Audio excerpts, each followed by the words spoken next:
Hi, my name is Gerasimus Hadjidamianos and I'm a member of staff at the Spectrum Center for Mental Health Research.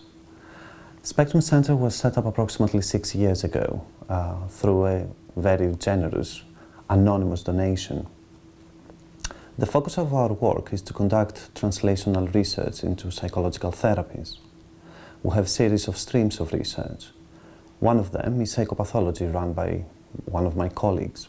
Another one is face-to-face interventions with a focus in recovery. Another stream of research is that focuses on how to support relatives of people with bipolar disorder or first episode psychosis.